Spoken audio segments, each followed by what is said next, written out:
तो इस concept number 3 के अंदर हम दो कॉन्सेप्ट को कवर अप करने वाले हैं इस पर्टिकुलर वीडियो में।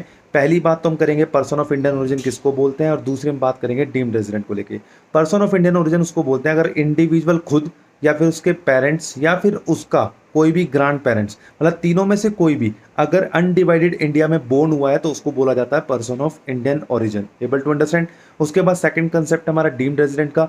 डीम्ड रेजिडेंट किसको बोलते हैं, जैसा कि आप सभी को पता है एक इंडिविजुअल को रेजिडेंट तब बोला जाता है जब नंबर ऑफ डेज का स्टे होता है। बेसिक कंडीशन में से कोई भी कंडीशन सेटिस्फाई कर दो तो वो रेजिडेंट बन जाता है। लेकिन एक डीम्ड रेजिडेंट का कंसेप्ट है, डीमिंग फिक्शन दी जाती है अगर एक इंडिविजुअल इंडियन सिटीजन है, उसका Indian income more than 15 lakh rupees है इंडियन इनकम, और तीसरा उसका फॉरेन कंट्री में वो टैक्स देने के लिए लायबल नहीं है किसी भी रीजन से। इन तीन कंडीशन को सेटिस्फाई कर दोगे तो वो इंडिविजुअल एक डीम्ड रेजिडेंट माना जाएगा। अब ये ध्यान रखना 15 लाख रुपए की टोटल इनकम में इनकम इंडिया की जो सोर्स ऑफ इनकम है वो